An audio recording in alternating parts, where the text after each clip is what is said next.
பாகம் 86.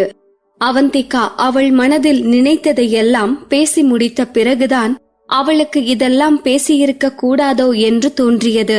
இருந்தாலும் அரவிந்த் அக்கறையாக நடந்து கொள்ளும் போதெல்லாம் அவந்திகாவிற்குள் இதெல்லாம் நேத்ராவை காப்பாற்றியதால் வந்த கரிசனம்தானே என்று ஒரு உறுத்தல் இருந்து கொண்டே இருந்ததால் அவந்திகாவால் அந்த உறுத்தலை உள்ளுக்குள்ளேயே அடக்கி வைத்திருக்க முடியவில்லை.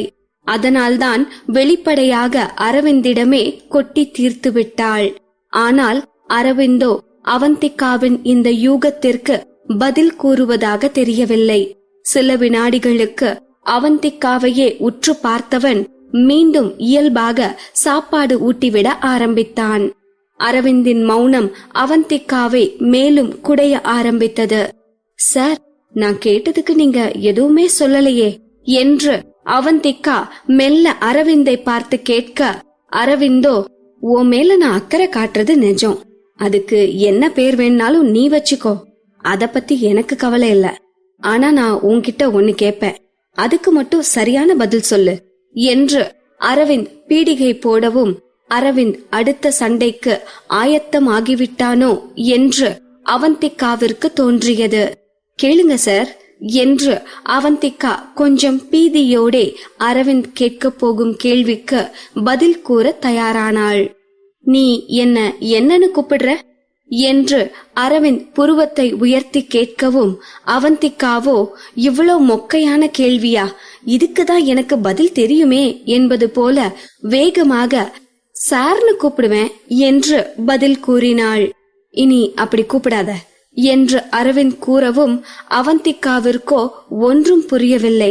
சார், நான் பேசினதுக்கு கோபிச்சுக்கிட்டீங்களா? அதான் உங்ககிட்ட பேச வேண்டான்னு இன்டைரக்டா சொல்றீங்களா என்று அவந்திகா சந்தேகத்தோடு கேட்க, அரவிந்தோ அவந்திகாவை முறைத்து பார்த்தான். நிஜமாவே நீ ரிப்போர்ட்டர் தானா, இல்ல ரிப்போர்ட்டர்னு சொல்லி ஊரை ஏமாத்திட்டு இருக்கியா? ஒரு விஷயம் சொன்னா அதுக்கு உனக்கு சரியாவே அர்த்தம் புரிஞ்சுக்க தெரியாதா? சரியான மென்டல் என்று அரவிந்த் காண்டாக திட்டவும் அவந்திகாவோ முகத்தை சுருக்கி கொண்டாள்.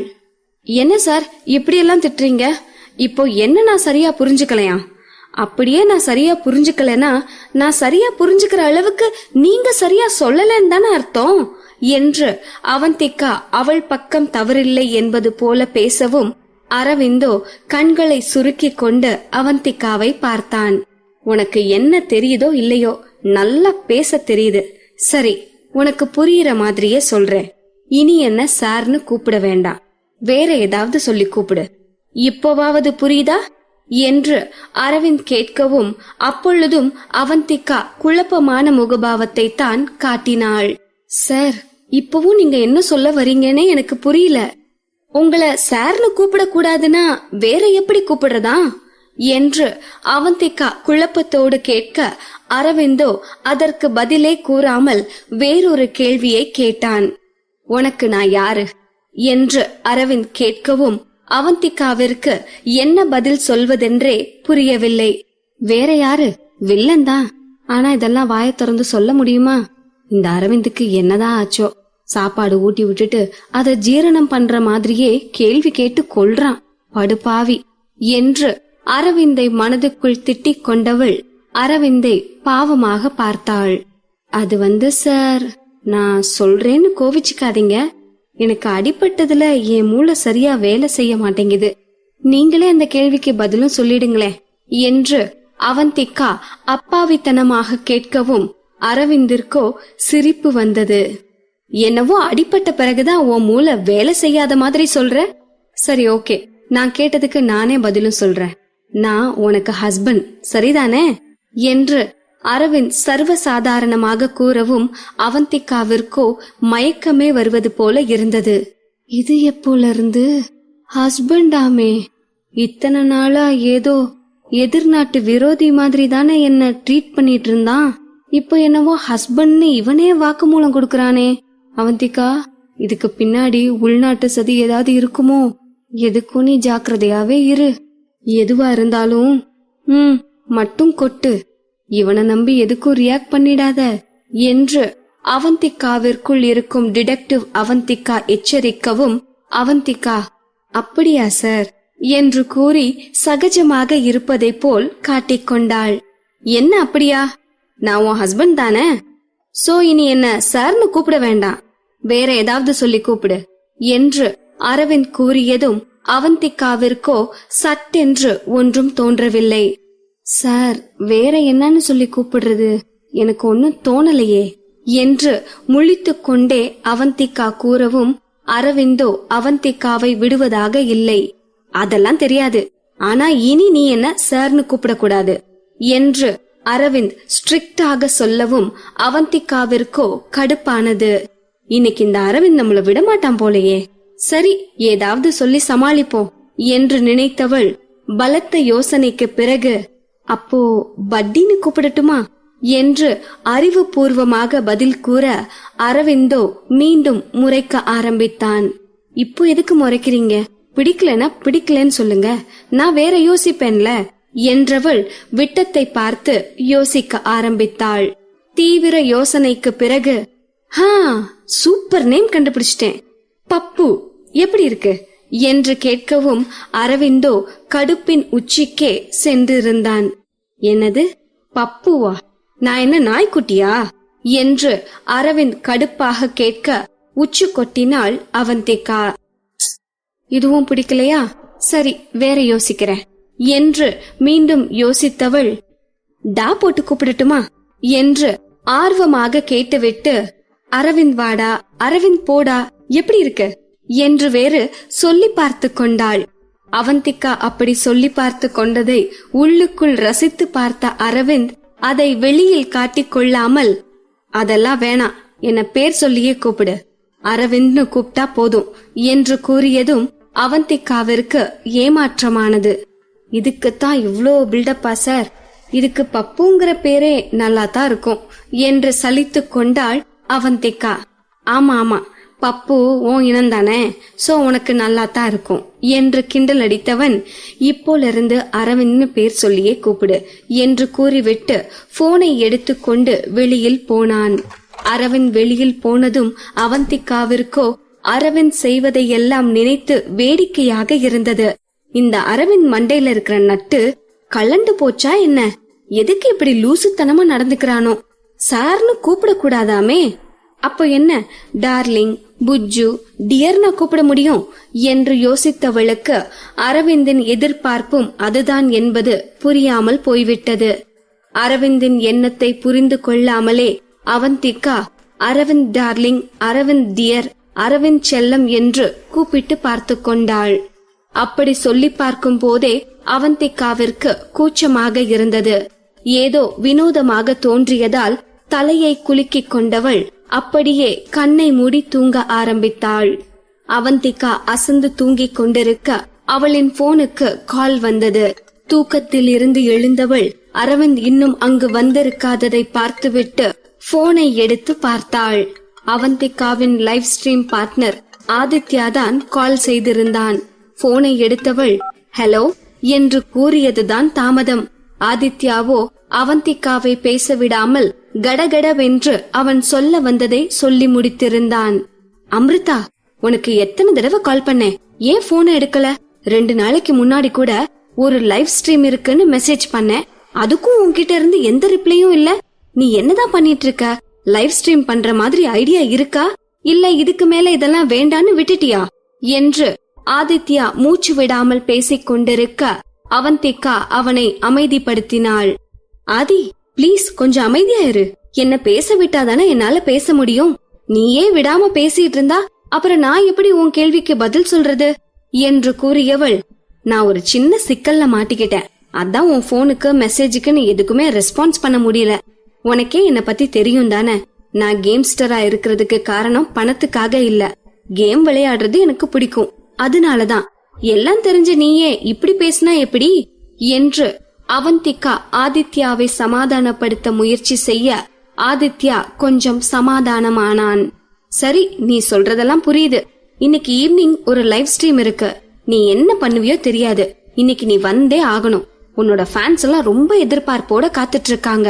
இன்னைக்கு நீ வரலனா அப்புறம் நான் என்னைக்குமே உன்னை டிஸ்டர்ப் பண்ண மாட்டேன், பாத்துக்கோ என்று ஆதித்யா பிடிவாதமாக கூறவும் அவந்திகாவிற்கோ என்ன சொல்வதென்று தெரியவில்லை. எப்படியும் லைவ் ஸ்ட்ரீமில் அவந்திகா முகத்தை காட்டப் போவதில்லை, பேச மட்டும்தான் செய்வாள். அதனால் அவளின் அடிபட்ட முகத்தை பற்றி கவலைப்பட வேண்டியதில்லை என்று யோசித்தவள் வேறு வழி இல்லாமல், ஓகே நான் இன்னைக்கு கண்டிப்பா வரேன் நம்பு என்று ஆதித்யாவிற்கு வாக்கு கொடுத்து விட்டு போனை வைத்தாள். சரியாக அந்த நேரம் பார்த்து அரவிந்த் ரூமிற்குள் வந்திருந்தான்.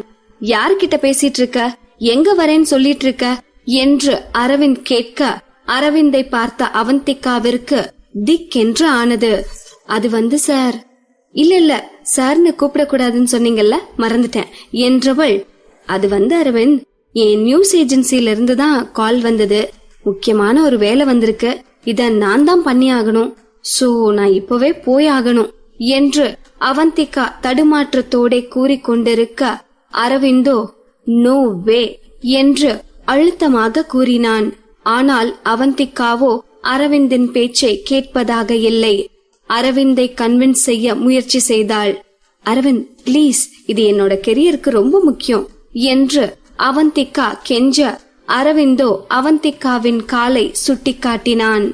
உன் காலை பாத்தியா, இன்னும் முழுசா சரியாகல, இந்த நிலைமையில வேலை பார்க்கணும்னு சொல்ற, நீ என்ன சொன்னாலும் இதுக்கு நான் ஓகே சொல்ல மாட்டேன் அவந்திகா என்று அரவிந்த் ஸ்ட்ரிக்டாக சொல்ல, அவந்திகாவோ சோர்வானாள். நேரம் பார்த்து இவன் அக்கறைங்கிற பேர்ல சாவடிக்கிறானே, இப்ப என்ன செய்யறது என்று யோசித்தவள், இவன்கிட்ட இப்படியெல்லாம் பேசினா வேலைக்கு ஆகாது என்று நினைத்து கொண்டு வேறு ரூட்டில் பேச ஆரம்பித்தாள்.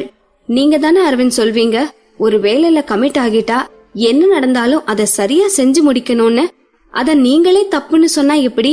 இங்க பாருங்க, என்னால எழுந்து நடக்க முடியுது, இப்போ பெருசா வலி எல்லாம் இல்ல, நான் என்ன ஓடி ஆடியா வேலை பார்க்க போறேன், உட்கார்ந்து பாக்குற வேலைதான், போனதும் வேலையை முடிச்சிட்டு 2 மணி நேரத்துல வந்துட போறேன், அப்புறம் என்ன திரும்ப பெட் ரெஸ்ட் எடுத்துக்க வேண்டியதான், பிளீஸ் அரவிந்த் இந்த ஒரு முறை என்ன அலோ பண்ணுங்க என்று அவந்திகா ஏதேதோ குரலி வித்தையெல்லாம் காட்டி அரவிந்தை கன்வின்ஸ் செய்து கொண்டிருக்க, ஒரு வழியாக அரவிந்தும் வேண்டா வெறுப்பாக சம்மதம் தெரிவித்தான். சரி நீ போகலாம், ஆனா நீ சொன்ன மாதிரி 2 ஹவர்ஸ்ல திரும்பி வந்துடணும், இல்லனா நான் அங்க வந்துருவேன் என்று அரவிந்த் கண்டிஷனோடு அவந்திகாவிற்கு சம்மதம் தெரிவித்தான். எப்படியோ இங்கிருந்து கிளம்பினால் போதும் என்கிற அவசரத்தில் அவந்திகாவும் அரவிந்தின் கண்டிஷனை ஏற்றுக்கொண்டாள். சரி நீ ரெடியாக, நானே கார்ல டிராப் பண்றேன் என்று அரவிந்த் கூறியதும் அவந்திகாவிற்கோ திக்கென்று ஆனது. அரவிந்த் மட்டும் அவந்திகாவை டிராப் செய்தால் அவந்திகாதான் அம்ரிதா ரோஹன் என்று அரவிந்திற்கு தெரிந்து விடுமே.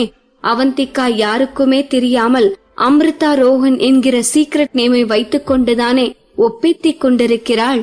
இது அரவிந்திற்கு தெரிந்தால் புது பிரச்சனை வந்துவிடும் என்று யோசித்தவள் அரவிந்தை எப்படி கழட்டி விடுவது என்று தீவிரமாக யோசிக்க ஆரம்பித்தாள்.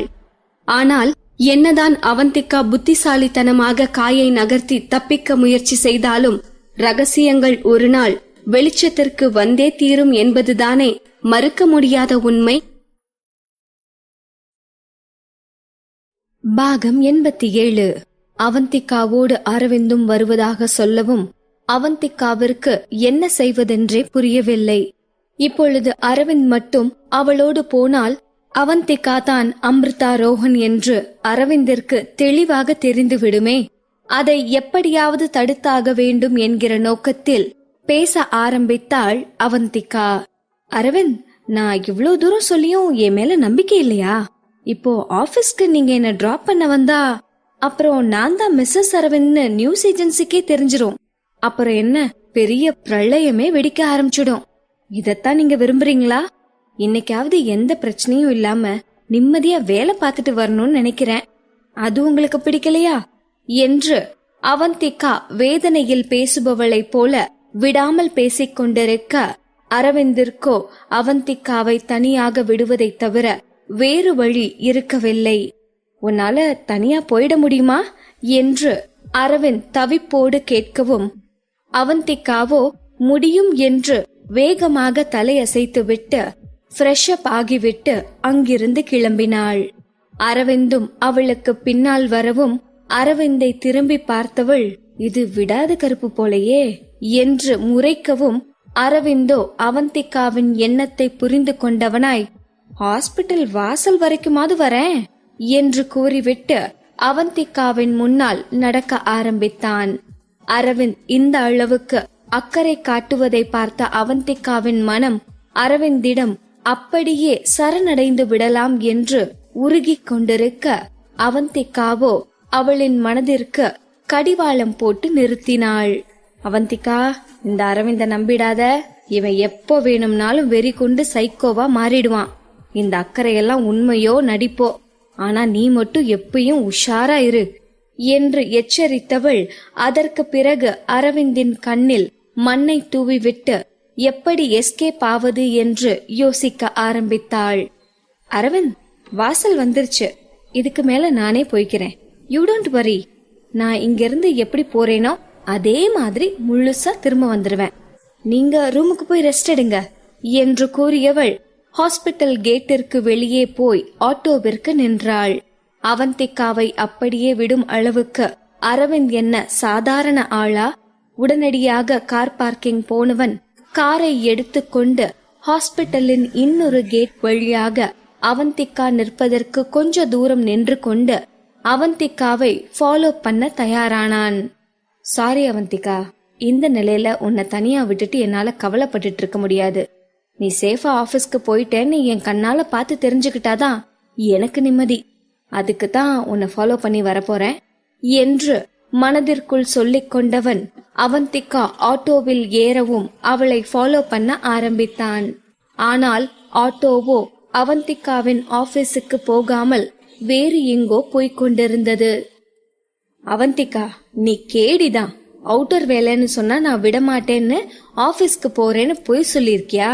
சரிதான், நீதான் ரிஸ்க் எடுக்கவே பிறந்தவளாச்சே என்று நினைத்து கொண்டவன் அவந்திகா சென்ற ஆட்டோ ஒரு ரெசிடென்ஷியல் ஏரியாவுக்குள் செல்ல, அரவிந்தோ அந்த ஏரியாவின் என்ட்ரன்ஸிலேயே காரை நிறுத்தினான்.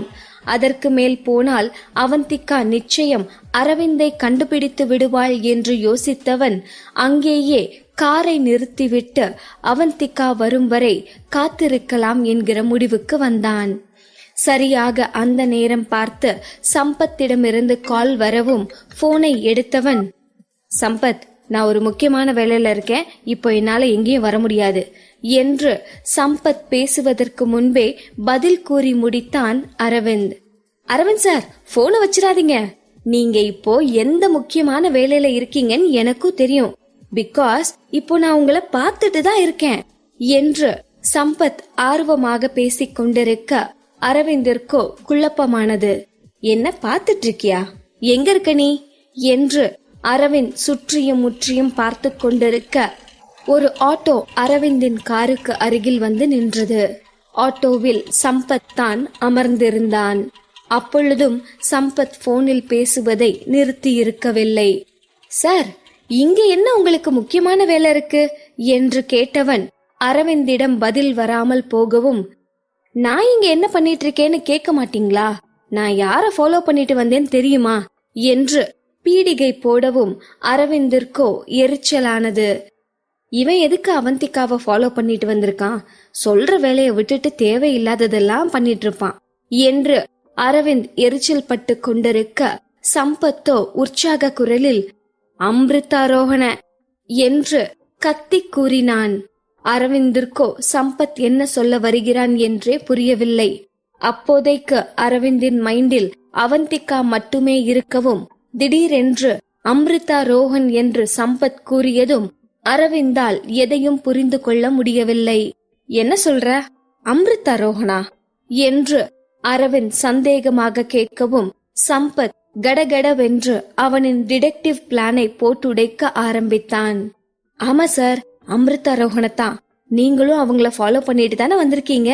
இன்னைக்கு அம்ரிதா ரோஹன் ஸ்போர்ட்ஸ் லைவ் பண்ண போறதா எனக்கு இன்ஃபர்மேஷன் வந்துச்சு. அதுவும் இந்த ஏரியால இருக்க ஒருத்தரோட வீட்ல தான். அந்த வீட்டு அட்ரஸ் கூட கண்டுபிடிச்சிட்டேன். இப்ப போனா நிச்சயம் அம்ரிதா ரோஹனை அலேக்கா பிடிச்சிடலாம். அப்புறம் என்ன, கையோடவே நம்ம கான்ட்ராக்ட பத்தி பேசி ஓகேயும் வாங்கிடலாம். எப்படி சார் என்னோட ஐடியா என்று சம்பத் பேசிக்கொண்டே போக அரவிந்திற்கு அப்பொழுதுதான் சம்பத்தின் எண்ணம் தெளிவாக புரிந்தது. அரவிந்திற்கும் அம்ரிதா ரோஹன் யார் என்று பார்க்கும் ஆர்வம் இருந்ததால் எப்படியும் அவந்திகா வர லேட் ஆகும், அதற்குள் அந்த அம்ரிதா ரோஹனை யார் என்று பார்த்துவிட்டு வந்துவிடலாம் என்று யோசித்தவன் சம்பத்தை காரில் ஏறச் சொன்னான். ஆட்டோவை கட் பண்ணிவிட்டு அரவிந்தின் காரில் ஏறிய சம்பத் அவனின் டிடெக்டிவ் டேலண்டை பற்றி மெச்சியபடி பேசிக் கொண்டிருக்க கடுப்பான அரவிந்த், சம்பத் இதுக்கு மேல பேசுன என்று மிரட்டவும் வாயை மூடிக்கொண்டான் சம்பத். ஒரு பக்கம் அரவிந்தும் சம்பத்தும் அம்ரிதா ரோஹன் போன வீட்டு அட்ரஸை விசாரித்துக் கொண்டு வந்து கொண்டிருக்க, அவந்திகாவோ அம்ரிதா ரோஹன் என்னும் பெயரில் லைவ் ஷோ செய்ய ஆதித்யா வீட்டிற்கு வந்திருந்தாள். அவந்திகாவின் அடிப்பட்ட முகத்தையும் அவளின் கை காலில் காயம் இருப்பதையும் பார்த்த ஆதித்யா பதறிப்போய் விசாரிக்கவும், ஆதி ஜஸ்ட் சின்ன ஆக்சிடென்ட், இப்ப நான் நல்லா இருக்கேன், இத பத்தி பேசுறத விடு என்று அந்த விஷயத்தை அதோடு ஆஃப் செய்தாள் அவந்திகா. அவந்திகாவிற்கு ஒன்றுமில்லை என்று உறுதியான பிறகுதான் ஆதித்யா அவந்திகாவின் மீது இருக்கும் அதிருப்தியை வெளிப்படுத்த ஆரம்பித்தான். இப்படி ஃபேஸ் கூட காட்டாம ஆடிக்கும் அம்மாவாசைக்கும் லைவ் ஸ்ட்ரீம் பண்ற ஒன்ன மாதிரி ஆளுகளுக்கு தான் ஃபேன்ஸ் எல்லாம் உருகி போய் காத்திருக்காங்க. அதனாலதான் நீ எனக்கே டிமிக்கி கொடுத்துட்டு போன் கூட அட்டென்ட் பண்ணாம சுத்திட்டு இருக்க என்று ஆதித்யா சலித்து கொள்ளவும் அவந்திகா மீண்டும் அவளின் பழைய புராணத்தை பாடத் தொடங்கினாள். ஆதி, நான் தான் சொல்றேன்ல, எனக்கு என்ன வரக்கூடாதுன்னு ஆசை, வர முடியாத சிச்சுவேஷன்ல மாட்டிக்கிட்டேன் என்று அவந்திகா கூறியதும் ஆதித்யாவோ அவந்திகாவை வெறித்து பார்த்தான். அதப்படி உனக்கு மட்டும் வர முடியாத சிச்சுவேஷன் வந்துடுதோ, நீ எதுக்குதான் அப்புறம் லைவ் ஸ்ட்ரீம் பண்றியோ போ என்று ஆதித்யா எரிச்சலோடு முகத்தை திருப்பிக் கொள்ள, அவந்திகாவோ எல்லாம் ஓன் இன்ட்ரெஸ்ட் தான் என்று சிரித்து கொண்டே பதில் கூறினாள். அவந்திகா அப்படி கூறவும் சடனாக அவந்திகாவை பார்த்தவன், எனது இன்ட்ரெஸ்டா என்று சந்தேகமாக கேட்டான். ஆமா, எனக்கு கேம் விளையாட பிடிக்கும், அந்த இன்ட்ரெஸ்ட்ல தான் இன்னமும் விடாம லைவ் ஸ்ட்ரீம் பண்ணிட்டு இருக்கேன் என்று கூறவும் ஆதித்யாவோ எதை கேட்டாலும் இத மட்டும் சொல்லிடு என்று கூறிவிட்டு அவந்திகாவிற்கு காஃபி போட்டு கொடுக்க கிச்சனுக்கு சென்றான். ஆதித்யா இப்படித்தான் உரிமையாக பேசிக் கொண்டிருப்பான், உரிமை எடுத்துக்கொள்ளும் அளவுக்கு அக்கறையாகவும் நடந்து கொள்வான். இதுவரையிலும் ஆதித்யா வீட்டில் ஆதித்யாவோடுதான் அவந்திகா லைவ் ஸ்ட்ரீமிங் செய்து கொண்டிருக்கிறாள். அவந்திகா அவளை பற்றிய விவரங்களை யாருக்கும் தெரியப்படுத்த விரும்பாததால் அவந்திகாவின் எண்ணம் என்ன என்பது புரிந்த ஆதித்யாவும் அவந்திகாதான் அம்ரிதா ரோஹன் என்பதை யாருக்கும் தெரியப்படுத்தாமல் அவந்திகா அவன் வீட்டில் லைவ் ஷோ பண்ணும் விஷயத்தையே வெளியில் கசிய விடாமல் அவந்திகாவின் உணர்வுகளுக்கு மதிப்பளித்து கொண்டிருக்கிறான். ஆனால் அம்ரிதா ரோஹன் எனும் ரகசியத்தை காப்பாற்றிக் கொண்டிருக்கும் ஆதித்யாவிற்கே தெரியாமல் அவந்திகா மற்றொரு ரகசியத்தை மூடி மறைத்துக் கொண்டிருக்கிறாள். அரவிந்தின் மனைவி அவந்திகா தான் என்னும் சீக்கிரட்டை ஆதித்யாவிடமிருந்து மறைத்திருப்பவள் அம்ரிதா ரோஹன் தான் அவந்திகா என்னும் சீக்கிரட்டை அரவிந்திடமிருந்து மறைத்திருந்தாள். ஆனால் அந்த ரகசியத்தை கட்டவிழ்க்கவே சம்பத் கங்கணம் கட்டி இருப்பவன் போல அரவிந்தை கையோடு கூட்டி வந்து ஆதித்யாவின் வீட்டு வாசலில் நிறுத்தியிருந்தான். சார், இதுதான் ஆதித்யா வீடு. அம்ரிதா ரோஹன் எப்பவுமே ஆதித்யா வீட்ல தான் லைவ் ஸ்ட்ரீம் பண்ணுவாங்க. சோ இன்னைக்கு கண்டிப்பா நம்ம அம்ரிதாவை பாத்துடலாம் என்று சம்பத் சொல்லிக் கொண்டிருக்க அரவிந்தோ செயலில் இறங்கியிருந்தான். அரவிந்த் காலிங் பெல்லை அடித்துக் கொண்டிருக்க வீட்டிற்குள் இருந்த அவந்திகாவிற்கோ திக்கென்று ஆனது. காஃபியை எடுத்துக் கொண்டு வந்த ஆதித்யாவை பார்த்தவள் பதற்றத்தோடு பேச ஆரம்பித்தாள். என்ன ஆதி, வேற யாரையாவது வர சொல்லிருக்கியா?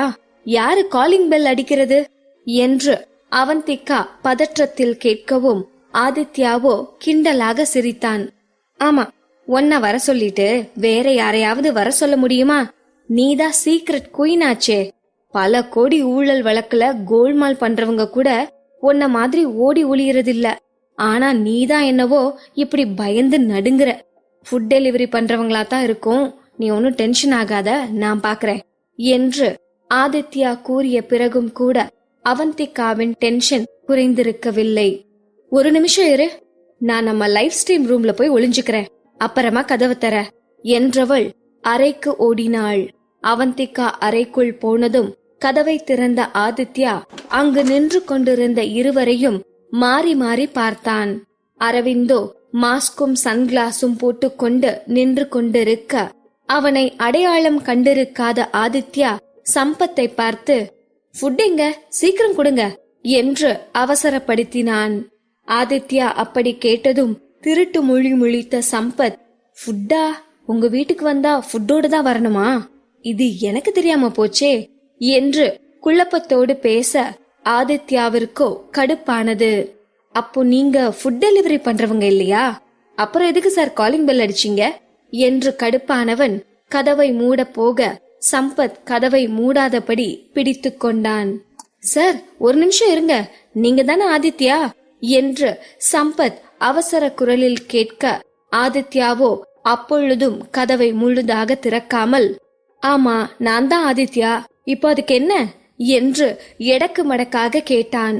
அப்போ இது உங்க வீடு தானே என்று சம்பத் அதி புத்திசாலித்தனமாக பேசுவதாக நினைத்து கேள்வி கேட்கவும் ஆதித்யாவிற்கோ எரிச்சல் அதிகமானது. சார் தண்ணி போட்டுட்டேது வந்துட்டீங்களா? காலிங் பெல் அடிச்சதும் நான் தானே கதவை திறந்தேன், அப்புறம் இது ஏன் வீடு இல்லாம பக்கத்து வீட்டுக்காரன் வீடா என்று ஆதித்யா எரிந்து விழவும் சம்பத் தலையை சொரிந்து கொண்டான். அப்படி இல்ல சார், கன்ஃபார்ம் பண்ணிக்கணுமேன்னு அதுக்கு தான் கேட்டேன். ஓகே சார், இது உங்க வீடுன்னு நம்புறேன். அமிர்தா ரோஹன் உள்ளதானே இருக்காங்க, அவங்கள தான் பார்க்க வந்திருக்கோம், கதவை தரங்க என்று பேசியவன் ஆதித்யாவின் சம்மதத்தை கூட கேட்காமல் ஆதித்யாவை இடித்து தள்ளிவிட்டு வீட்டிற்குள் சென்றான். சம்பத்தே உள்ளே போன பிறகு இதற்கு மேல் என்ன வேண்டும் என்று நினைத்த அரவிந்தும் சம்பத் பின்னாடியே வீட்டிற்குள் சென்றிருந்தான். இப்படி யாரென்று தெரியாத இருவர் அமிர்தா ரோஹனை பார்க்க வேண்டும் என்று சொல்லிக் கொண்டு வீட்டிற்குள் நுழைந்திருப்பதை பார்த்த ஆதித்யாவிற்கோ பதற்றம் வந்திருந்தது. எப்படியாவது இவர்களை அனுப்பியாக வேண்டும் என்று முடிவு செய்த ஆதித்யா அமிர்தா ரோஹனை யார் என்று தெரியாதது போல பேச ஆரம்பித்தான். என்னது, அமிர்தா ரோஹனா? அப்படி யாரும் இங்க இல்ல சார், நீங்க தப்பான அட்ரஸ்க்கு வந்திருக்கீங்க, முதல்ல இங்க இருந்து கிளம்புங்க என்று ஆதித்யா அவசரப்படுத்தவும் சம்பத்தும் அரவிந்தும் ஹாயாக சோஃபாவில் அமர்ந்து விட்டனர். டீபாயில் இருந்த காஃபியை பார்த்த சம்பத், என்ன சார் நாங்க வருவோன்னு 2 கிளாஸ் காஃபிய போட்டு வச்சு வெயிட் பண்ணிட்டு இருக்கீங்க போல, சூப்பர் சார் என்றவன் ஒரு கிளாஸை எடுத்து அரவிந்திடம் நீட்ட அரவிந்த் வேண்டாம் என்று மறுக்கவும், ஓகே நானே குடிக்கிறேன் என்று காஃபியை குடிக்க ஆரம்பித்தான். அதை பார்த்ததும் ஆதித்யாவிற்கோ இவனுங்களை விரட்டுறது அவ்வளோ ஈஸி இல்ல போலையே என்று தோன்றியது. நீங்க சொல்ற மாதிரி இங்க யாரும் இல்ல சார், வந்ததுக்கு காஃபியை குடிச்சிட்டு முதல்ல இந்த இடத்த காலி பண்ணுங்க, எனக்கு நிறைய வேலை இருக்கு என்று ஆதித்யா விடாமல் பேசிக் கொண்டிருக்க சம்பத்தோ வேடிக்கையாக ஆதித்யாவை பார்த்தான். என்ன லைவ் ஸ்ட்ரீமுக்கு டைம் ஆச்சோ? நோ ப்ராப்ளம், அமிர்தா ரோஹன் கிட்ட கொஞ்சம் பேசணும், ஒரு 5 மினிட்ஸ் அவங்கள வர சொல்லுங்க, பேசிட்டு நாங்க கிளம்பிடுறோம் என்று சம்பத் விடாப்பிடியாக கூறவும் ஆதித்யாவிற்கு என்ன சொல்வதென்றே தெரியவில்லை. அப்புறம் ஆதித்யா, நீங்க இதுக்கு மேலேயும் இங்க அமிர்தா ரோஹன் இல்லன்னு சொல்லணும்னா இவரை பார்த்து சொல்லுங்க என்றவன் அரவிந்தின் சன்கிளாஸை கழட்டவும் அரவிந்தோ அவனின் மாஸ்கை கழட்டி விட்டு ஆதித்யாவை பார்த்தான். அரவிந்தை பார்த்த ஆதித்யாவோ ஷாக் அடித்தது போல திடுக்கிட்டு போய் நிற்க ரூமிற்குள் இருந்தபடி ஹாலில் நடப்பதையெல்லாம் ஒட்டு கேட்டுக் கொண்டிருந்த அவந்திகாவிற்கோ வந்திருப்பது அரவிந்த் தான் என்பது தெளிவாக புரிந்தது. ஆதித்யா, என்ன மாட்டி விட்டுறாதடா, அரவிந்த் சார் கிட்ட மாட்டிக்க கூடாது, அரவிந்த் சார் என்ன பாத்திர கூடாது என்று அவந்திகா கடவுளிடம் வேண்டிக் கொண்டிருக்க ஆதித்யாவோ அரவிந்திடம் பொய் சொல்லும் தைரியம் இல்லாமல் அமிர்தா ரோஹன் உள்ளதா இருக்காங்க என்னும் உண்மையை போட்டுடைத்தான். அதை கேட்டதும் அவந்திகாவிற்கோ கதி கலங்கி போனது. இப்பொழுது அரவிந்திடம் இருந்து எப்படி தப்பிப்பது என்று நடுங்கி போய் நின்றாள் அவந்திகா. உண்மை ஒரு நாள் வெளியில் வந்துதானே ஆக வேண்டும். அப்படி ஒரு நாள் வரும்போது முரண்டு பிடிப்பதில் பலன் இல்லையே. பாகம் 88. அம்ருதா ரோஹன் வீட்டிற்குள் தான் இருக்கிறாள் என்பதை ஆதித்யா கூறியதும் அடுத்து அரவிந்த் என்ன செய்வானோ என்று பீதியில் வியர்த்து விறுவிறுத்தபடி நின்றிருந்தாள் அவந்திகா. ஆனால் அவந்திகா பயந்தபடி இல்லாமல் ஆதித்யா சுதாரித்துக் கொண்டு பேச ஆரம்பித்தான். சார், அம்ருதா உள்ளதா இருக்காங்க. ஆனா இப்போ உங்களால அவங்கள பார்க்க முடியாது. இப்போ லைவ் ஸ்ட்ரீம் போயிட்டு இருக்கு. லைவ் ஸ்ட்ரீம் முடிஞ்சுதான் அவங்க வெளியில வருவாங்க. சோ இன்னைக்கு நீங்க கிளம்புங்க, இன்னொரு நாள் பாத்துக்கலாம் என்று ஆதித்யா கூறியதும் தான் அவந்திகாவிற்கு நிம்மதியானது. ஆதி உண்மையான ஃப்ரெண்டு நிரூபிச்சிட்டடா. எப்படியோ இங்கிருந்து அரவிந்த் கிளம்புனா போதும் என்று மெல்லிய குரலில் சொல்லிக் கொண்டவள் ஆதித்யா கூறியதற்கு அரவிந்தின் ரியாக்ஷன் என்ன என்பதை பார்க்க ஆர்வமானாள். ஆனால் அரவிந்த் எதுவும் பேசவில்லை. சம்பத் தான் முந்திக் கொண்டு பேசினான். சார், இன்னைக்கு அம்ருதாவை பார்க்காம நாங்க கிளம்புறதா இல்ல. லைவ் ஸ்ட்ரீம் முடிச்சிட்டு கூட வரட்டும். ஆனா இன்னைக்கு நாங்க அம்ருதாவை பார்த்து பேசிட்டு தான் போவோம் என்று சம்பத் உறுதியான குரலில் கூற அவந்திகாவிற்கு தலையே சுற்றியது. சம்பத் ப்ரோ, அது எப்படி? எங்கெல்லாம் நான் அரவிந்த் கிட்ட இருந்து தப்பிக்கணும்னு நினைக்கிறேனோ அங்கெல்லாம் கரெக்டா ஆஜராகி என்ன அரவிந்த் கிட்ட மாட்டி விடுறீங்க. சரியான ஆளத்தான் அரவிந்த் அசிஸ்டண்டா வச்சிருக்காரு. நீங்க எனக்கு ப்ரோவா இருக்கிறது இல்ல, எப்பவுமே அரவிந்துக்கு தான் அசிஸ்டண்டா இருக்கீங்க. நல்லா வருவீங்க என்று சம்பத்தை நினைத்து புலம்பியவள் செய்வதறியாது பயத்தோடு வெளியில் எட்டி பார்த்தாள். ஆதித்யாவும் அவனால் முடிந்த அளவுக்கு சமாளித்துக் கொண்டுதான் இருந்தான். சார், என் நிலைமைய புரிஞ்சுக்கோங்க சார். என தர்ம சங்கடப்படுத்தாதீங்க. லைவ் ஸ்ட்ரீம் முடிய எப்படியும் 1 மணி நேரமாவது ஆகும். அது வரைக்கும் அரவிந்த் சார் என்னால வெயிட் பண்ண சொல்ல முடியுமா? அது மரியாதையா இருக்காது. அதுக்கு தான் சொல்றேன். இன்னைக்கு விடுங்க, இன்னொரு நாளைக்கு நானே அம்ருதா வீட்டுக்கு வர சொல்லி உங்களையும் இன்வைட் பண்றேன். அன்னைக்கு அம்ருதாவோட பேசிக்கோங்க. இன்னைக்கு மட்டும் கொஞ்சம் நான் சொல்றத கன்சிடர் பண்ணி கிளம்புங்க சார் என்று ஆதித்யா முடிந்த அளவுக்கு மரியாதை குறையாமல் அரவிந்தை அங்கிருந்து கிளப்புவதிலேயே குறியாக பேசிக் கொண்டிருக்க, சம்பத்தோ கரடி போல ஆதித்யாவின் பேச்சிற்கு நடுவே குறுக்கே வந்தான். 1 மணி நேரம் தானே சார், அதெல்லாம் ஒன்னும் பிரச்சனை இல்ல. அரவிந்த் சார் வெயிட் பண்ணுவாரு. இத நினைச்சு நீங்க ஒன்னும் டென்ஷன் ஆகிக்க வேண்டாம். அம்ருதாவை லைவ் ஸ்ட்ரீம் முடிச்சுட்டே வந்து பேச சொல்லுங்க, நோ ப்ராப்ளம் என்று சம்பத் அங்கேயே கடையை போட்டுவிட, அதற்கு பிறகும் ஆதித்யாவால் அவனை மறுத்து பேச முடியவில்லை. சோர்வாக தலையை தொங்க போட்டு கொண்டே அவந்திகா இருக்கும் அறைக்கு வந்தான் ஆதித்யா. ஆதித்யா அறைக்குள் வந்ததும் அவந்திகாவோ ஆதித்யாவை பார்த்து சத்தம் வராமல் கத்த ஆரம்பித்தாள். ஹே ஆதி, உன்னை நம்பித்தானே இங்க வந்தேன். இன்னைக்கு வரலனா எப்பவுமே வராதேங்கிற மாதிரி என்ன மிரட்டித்தானே வர வச்ச. பாரு, எனக்கு உடம்பு கூட இன்னும் முழுசா சரியாகல. அப்படி இருந்தும் நீ கூப்பிட்டியேன்னு வந்தா எனக்கு பின்னாடியே இவங்கள வேற வர வச்சிருக்க என்று அவந்திகா கோபம் கண்ணை மறைக்க யோசிக்காமல் பேசிக் கொண்டிருக்க, அவந்திகா பேசியதை கேட்டு ஆதித்யாவிற்கும் கோபம் வந்தது. என்ன சொல்ற? நானா இவங்கள வர வச்சேன்? எனக்கு எப்படி தெரியும் இப்படி அரவிந்த் சார் வந்து நிப்பாருன்னு? இவ்ளோ நாள்ல இந்த மாதிரி ஏதாவது நடந்திருக்கா? நான் எந்த அளவுக்கு உனக்கு பாதுகாப்பு பண்ணி வச்சிருந்தேன். அதெல்லாம் மறந்துட்டு இத ஒன்ன வச்சுக்கிட்டு மட்டும் சும்மா என்ன குறை சொல்லாத என்று ஆதித்யா டென்ஷன் ஆகவும் தான் அவந்திகாவிற்கு அவள் பேசியது எவ்வளவு தவறு என்பது புரிந்தது. உடனே லோ பிச்சிற்கு வந்தவள், சாரி ஆதி, ஏதோ டென்ஷன்ல அப்படியெல்லாம் பேசிட்டேன், கோவிச்சுக்காத. இப்போ என்ன பண்றது சொல்லு என்று அவந்திகா கெஞ்சும் குரலில் பேசவும் தான் ஆதித்யா சமாதானமானான். அப்படி பணிவா கேளு, அப்பத்தானே நானும் ஏதாவது யோசிக்க முடியும் என்று கொஞ்சம் பில்டப் செய்தவன், இப்போதைக்கு லைவ் ஸ்ட்ரீம் முடிகிற வரைக்கும் எந்த பிரச்சனையும் இல்ல. லைவ் ஸ்ட்ரீம் முடிய எப்படியும் 1 hour ஆகும். அது வரைக்கும் வெயிட் பண்ண முடியாம அவங்களே கிளம்பி போனாலும் போயிடுவாங்க. ஒருவேளை அதுக்கப்புறமும் அவங்க போகலனா என்று ஆதித்யா இழுக்கவும், சொல்லாதி, ஒருவேளை அவங்க அதுக்கப்புறம் கிளம்பி போகலனா என்று அவந்திகா ஆதித்யாவிடம் ஏதோ பிளான் இருப்பதாக நினைத்து கொண்டு ஆர்வமாக கேட்க, அவனும் வேறென்ன, நீ அரவிந்த் சார பார்த்துதான் ஆகணும் என்று ஒரு பெரிய குண்டை தூக்கி போட்டான். அதை கேட்டதும் அவந்திகாவிற்கோ வயிறே கலக்கியது. ஏற்கனவே ரிப்போர்ட்டர் வேலை பார்ப்பதே அரவிந்திற்கு பிடிக்கவில்லை. இதில் ஆபீஸுக்கு போவதாக பொய் சொல்லிவிட்டு வேறு அவந்திகா இங்கு வந்திருக்கிறாள்.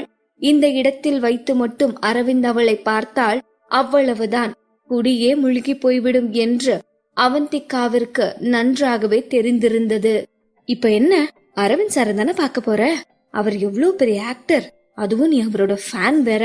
அப்புறம் என்ன உனக்கு, அவரை பார்த்து பேசு. அவர் அப்படி என்னதான் சொல்ல போறாருன்னு தெரிஞ்சுக்கலாம். ஒருவேளை படத்துல நடிக்கிற ஆஃபர் கூட தரலாம்.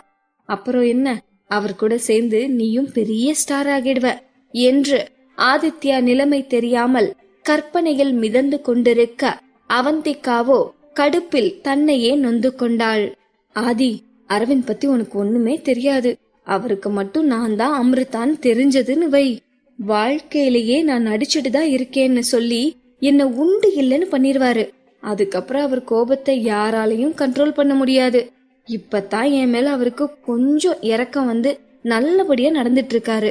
இந்த சமயத்துல போய் அரவிந்த் என்ன இங்க பார்த்தாருன்னா நேத்ராவை காப்பாத்தினது கூட நடிப்பு தாங்கிற அளவுக்கு யோசிக்க ஆரம்பிச்சிருவாரு.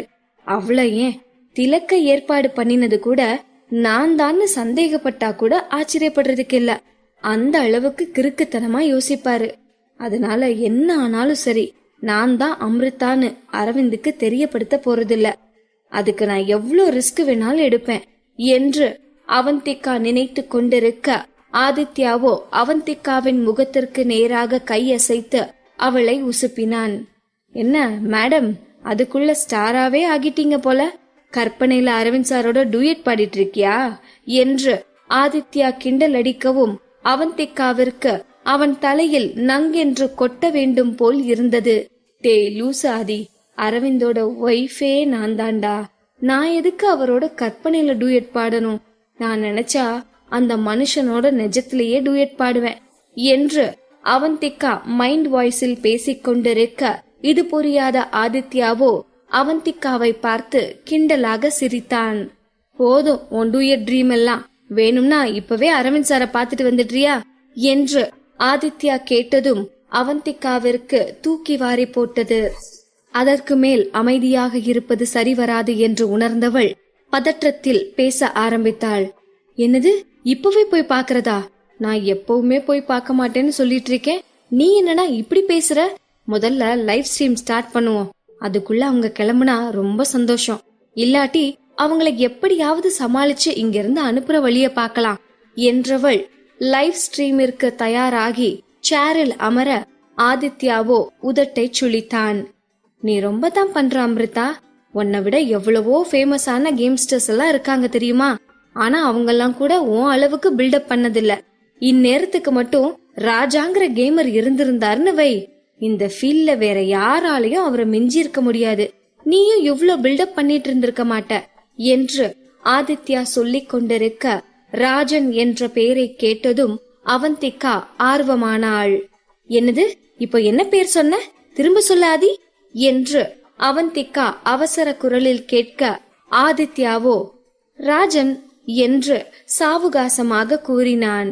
அதுவரையிலும் ராஜனை அவ்வப்போது மனதில் மட்டுமே நினைத்து கொண்டிருந்தவளுக்கு முதல் முறையாக அந்த பெயரை வேறொருவர் சொல்லி கேட்டதும் அவள் அதுவரை மறந்திருந்த அதுவரையிலும் ராஜனை அவ்வப்போது மனதில் மட்டுமே நினைத்து கொண்டிருந்தவளுக்கு முதல் முறையாக அந்த பெயரை வேறொருவர் சொல்லி கேட்டதும் அவள் அதுவரை மறந்திருந்த ராஜன் அவந்திகாவின் மனதை போட்டு குடைய ஆரம்பித்தான். ராஜனை பற்றி ஏதாவது தெரிந்தால் பரவாயில்லையே என்கிற துடிப்பில் ஆதித்யாவிடம் விசாரிக்க ஆரம்பித்தாள் அவந்திகா. ராஜனா? அவர் உனக்கு தெரியுமா? அவரை நீ பாத்திருக்கியா? அவர் கூட பேசியிருக்கியா? இப்ப அவர் எங்க இருக்காரு என்று அவந்திகா பதபதைக்கும் நெஞ்சோடு கேட்டுக்கொண்டிருக்க, ஆதித்யாவோ உதட்டை பிதுக்கினான். அவரை பார்த்ததெல்லாம் இல்ல, ஜஸ்ட் அந்த கேம்ஸ்டரை பார்த்து அட்மையர் ஆகியிருக்கேன், அவ்வளவுதான். ஆமா, நீ ஏன் இவ்ளோ இமோஷனல் ஆகுற? உனக்கு அவரை தெரியுமா என்று ஆதித்யா அவந்திகாவிடம் பதில் கேள்வி கேட்க, அவந்திகா ஏமாற்றமடைந்தாள்.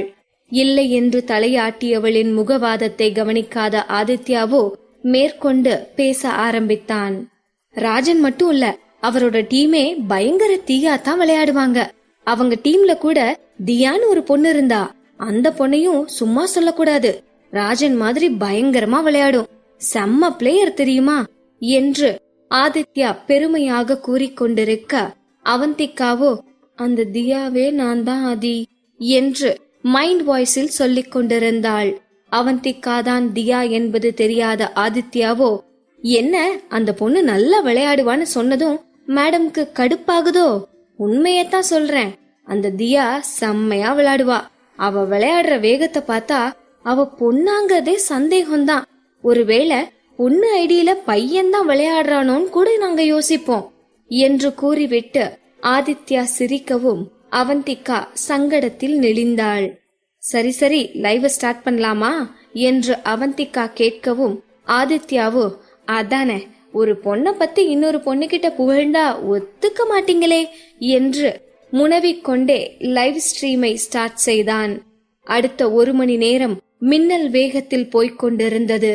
1 மணி நேரம் முடிந்த பிறகும் நேரத்தை கடத்த விரும்பிய அவந்திகா கூடுதலாக 1/4 மணி நேரம் லைவில் பேசிக் கொண்டிருந்தாள். ஒரு வழியாக லைவ் முடிந்து சிஸ்டமை ஆஃப் செய்த ஆதித்யா சேரில் சோர்வாக சாய்ந்திருக்க, அவந்திகாவோ ஆதித்யாவை உசுப்பினாள். ஆதி, அவங்க போயிட்டாங்களான்னு எட்டி பாராதி என்று அவந்திகா விடாமல் சொல்லிக் கொண்டிருக்க, வேறு வழி இல்லாமல் ஆதித்யா கதவை திறந்து எட்டி பார்த்தான். இன்னமும் கூட அரவிந்தும் சம்பத்தும் சோஃபாவில் இருந்து நகர்ந்திருக்கவில்லை. அதை பார்த்ததும் சடாரென்று கதவை மூடியவன், அமிர்தா, இன்னைக்கு உன்னை பார்க்காம அவங்க போக மாட்டாங்க போல. உன்னை பார்த்துட்டு தான் போவோன்னு யாருக்கோ சத்தியம் செஞ்சு குடுத்துட்டு வந்த மாதிரி உட்கார்ந்த இடத்த விட்டு நகராம இருக்காங்க. வேற வழியே இல்ல, இன்னைக்கு நீ இவங்களை ஃபேஸ் பண்ணித்தான் ஆகணும் என்று ஆதித்யா கிண்டலும் சலிப்புமாக கூறவும் அவந்திகாவிற்கு நடுக்கமானது. ஆதி, நீ எப்படியாவது அவங்கள சமாளிச்சிட்டு, அதுக்குள்ள நான் ஏதாவது செய்ய முடியுமான்னு பாக்குறேன் என்று அவந்திகா கூற, இன்னமும் நீ இவங்கள சமாளிச்சு அனுப்ப முடியும்னு நினைச்சிட்டு இருக்கியா? சரி, நான் வெளியில போறேன். ஆனா இதுக்கு மேல அவங்கள இங்க இருந்து என்னால அனுப்ப முடியாது. சீக்கிரம் வெளியில வர வழிய பாரு என்றவன் ஹாலுக்கு போக அவந்திகாவிற்கு என்ன செய்வது என்று புரியாமல் திணறி போனாள். என்ன செய்தாலும் அவர்கள் இங்கிருந்து கிளம்புவது போல் தெரியவில்லை. அமிர்தா இங்குதான் இருக்கிறாள் என்று வேறு ஆதித்யா சொல்லிவிட்டான். இதற்கு மேலும் ஒளிந்து கொண்டிருப்பது சாத்தியமில்லை என்று புரிந்து கொண்ட அவந்திகா ஒரு முடிவுக்கு வந்தாள். என்ன ஆனாலும் பார்த்து கொள்ளலாம் என்ற தீர்மானத்திற்கு வந்தவள் அரவிந்தை சந்திக்க தயாரானாள். பிரச்சனை வாசலிலேயே வந்து நின்று கொண்டிருக்க ஒளிந்து கொள்வது சாத்தியமில்லையே. நேருக்கு நேர் சந்தித்துத்தானே ஆக வேண்டும். ஆனால் பிரச்சனை என்று தெரிந்த பிறகும் நேருக்கு நேராக சந்திப்பது விபரீதத்தை வெத்தலை பாக்கு வைத்து அழைப்பது போல் என்று தெரியாமல் அவந்திகா அரவிந்தை பார்க்கும் முடிவுக்கு வந்திருந்தாள். பாகம் 89. அரவிந்தும் சம்பத்தும் வெளியே காத்து கொண்டிருக்க அவந்திகாவோ இன்னமும் அறையை விட்டு வெளியே வந்திருக்கவில்லை. சம்பத்தோ அறையின் வெளியே நின்று அமிர்தாவை வெளியே வரச் சொல்லி அழைத்து கொண்டிருந்தான். அமிர்தா, நீங்க ரூம்குள்ளதான் இருக்கீங்கன்னு தெரியும். லைவ் ஸ்ட்ரீம் கூட முடிஞ்சிருச்சு. சோ ப்ளீஸ் வெளியே வாங்க, நாங்க உங்களுக்காக தான் வெயிட் பண்ணிட்டு இருக்கோம் என்று சம்பத் விடாப்பிடியாக அவந்திகாவை வெளியே வரச் சொல்லி அழைத்து கொண்டிருக்க அவந்திகாவிற்கோ திக்கென்று இருந்தது. சம்பத் அழைத்ததும் கூட அமிர்தா வெளியே வராததால் ஆதித்யாவிடம் திரும்பிய சம்பத், சார், இது சரிப்பட்டு வராது. ரூம திறந்து அமிர்தாவை வெளியே கூட்டிட்டு வாங்க என்று ஆதித்யாவிடம் கூறிக்கொண்டிருக்க ஆதித்யாவோ திருட்டு மொழி முழித்துக் கொண்டிருந்தான். ஆதித்யாவிற்கு வேறு வழி தெரியவில்லை. மெதுவாக கதவை தட்டினான். ஆதித்யா மெதுவாக கதவை தடவிக் கொண்டிருப்பதை பார்த்த சம்பத்தோ, பார்த்து சார், கதவுக்கு வலிக்க போகுது, இன்னும் கூட மெதுவா தடவி கொடுங்க என்று கிண்டலாக கூறிவிட்டு, அட வேகமா தட்டுங்க சார் என்று சத்தமாக கூறவும் ஆதித்யா கதவை வேகமாக தட்ட ஆரம்பித்தான். ஆதித்யா கதவை தட்டிக் கொண்டிருக்க இதற்கு மேலும் காலத்தை கடத்த முடியாது என்று உணர்ந்த அவந்திகா மெல்ல கதவை திறந்து எட்டி பார்த்தாள். அவந்திகா தலையை நீட்டிக்கொண்டு எட்டி பார்க்கவும் அவளை பார்த்த சம்பத்தோ, ஐயோ பேயி என்று சத்தமாக கத்தியே விட்டான். சம்பத் அப்படி கத்தவும் அவந்திகா மீண்டும் தலையை அறைக்குள்ளே இழுத்துக்கொண்டு கொஞ்சம் அசுவாசப்படுத்திக் கொண்டு வெளியே வந்தாள். சம்பத் கத்தியதை கேட்ட அரவிந்தோ சம்பத் கை காட்டிய திசையில் பார்க்க அங்கு அம்ரிதா நின்று கொண்டிருந்தாள். அம்ரிதாவை பார்த்த மூவரும் ஸ்தம்பித்து போய் நின்று கொண்டிருந்தனர். ஆதித்யாவிற்கே அவந்திகாவை பார்த்ததும் கொஞ்சம் ஷாக்காகத்தான் இருந்தது. பின் என்ன, அவந்திகா இப்பொழுது முழு சந்திரமுகியாக அல்லவா மாறி வந்திருக்கிறாள். 3 பேரின் முகத்தில் பூச வேண்டிய கிரீமை அவந்திகா ஒத்தை ஆளாக பூசிக்கொண்டு டார்க் லிப்ஸ்டிக் வேறு போட்டிருந்தாள். போதா குறைக்கு தலையில் வேறு பாப் கட்டிங் விக்கை வைத்துக்கொண்டு ஜிகு ஜிகு லாங் டாப்பை போட்டுக்கொண்டு ஆள் அடையாளம் தெரியாத கோலத்தில் வந்து நிற்கிறாளே. அவந்திகாவை பார்த்த சம்பத்தோ பீதியில் வாந்தி எடுக்காத குறையாக குமட்டலை அடக்கிக் கொண்டிருக்க அரவிந்திற்கோ கண்ணே கூசி போனது. அரவிந்த் அம்ரிதாவை பார்க்க வேண்டும் என்று ஆசைப்பட்டான் தான். ஆனால் அம்ரிதா என்னும் பெயரில் இப்படி ஒரு திருஷ்டி பொம்மையை பார்ப்போம் என்று அரவிந்த் மட்டும் கனவா கண்டான்? அரவிந்தும் சம்பத்தும் இப்படியாக பீதியில் நின்று கொண்டிருக்க ஆதித்யாவிற்கோ ஷாக் மறைந்து சிரிப்பு வந்தது.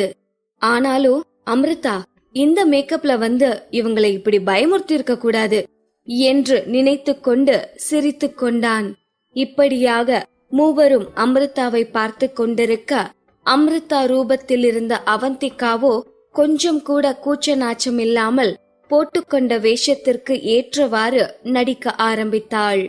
ஹாய், நான் தான் அம்ரிதா என்று கையை அசைத்தவள் சாவகாசமாக போய் சோஃபாவில் அமர்ந்தாள்.